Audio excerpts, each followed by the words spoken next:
We're here with Nicolas Cage, who's directed his first feature, Sonny. It's a fascinating movie which explores a pretty untapped theme in American movies, which is that of the male gigolo. Tell us a little bit about how you came across the script. I got the script over 15 years ago. My agent at the time, Ed Lamato, sent it to me. It was originally called Folks, and it was something that Richard Gere had considered, and then he passed on it, and then did American Gigolo. And then I got the script a few years later. I read it, and I was compelled by it. I thought that the character was dynamic and emotional and powerful. I wanted to do it, but I couldn't find a director to commit to it. And then it went on the shelf. No one seemed to want to make the film. And then as I said, over 15 years later, I started thinking about the idea of directing, and it came to my attention again, and I said, well, let's try to option it. And I did, and then I reread it, and I went through the whole same gamut of emotions, and I thought, yeah, this is probably the right way to start for me, because it's unique, and it's about characters, it's about people. And I guess the only thing I really had at my fingertips was the idea that I could talk to actors, that I could communicate with them with respect and make them try to feel safe enough to go to places where they could bare their souls. But that was really all I knew I could do. Everything else was just trying to go by instinct. And Nick, the lead character, James Franco, comes out of the army in the early 80s. He goes back to the French Quarter in New Orleans. And he's been a gigolo before the army since his teen years, but he's desperate to get out of that life. Yeah.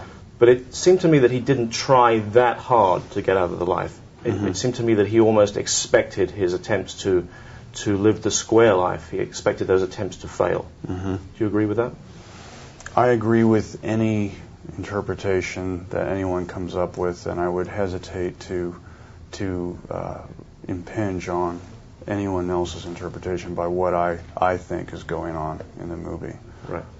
I love the fact that you explored the whole area of elderly women, typically somewhat wealthy, hiring a young stud as their gigolo. We see it in the opposite scenario all the time in movies, but we very rarely see that raw scenario where a young, good-looking guy is having somewhat reluctant sex with older women. Fascinating subject. Well, it's interesting when I'm in the theater, and I've seen it a few times. I would see like an elderly couple in front of me, and one man was saying, "Oh my God, what is he doing?" And then the elderly woman was saying, "Shh, it's her fantasy. It's her fantasy." So maybe there is some kind of implicit understanding that everyone gets lonely, and maybe her interpretation was that these people need fantasies to be fulfilled. Right. So, Nick, you cast Blenda Blethyn as Sonny's mother, an aging madam.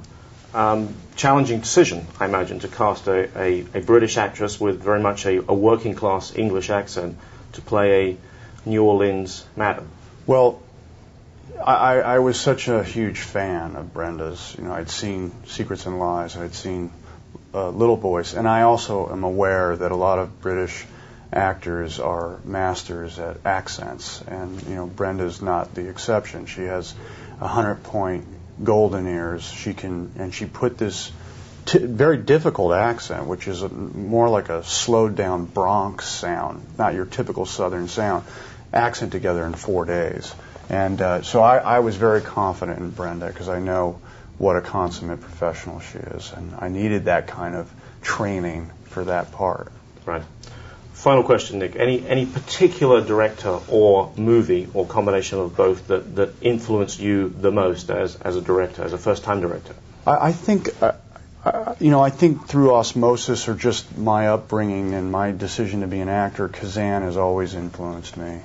But I also think Fassbinder's Fox and His Friends is an influence to me. That kind of storytelling where you don't have to adhere to specific structure or genre, but you're just unfolding the story, the situations of the characters in the film and letting the audience interpret what they want.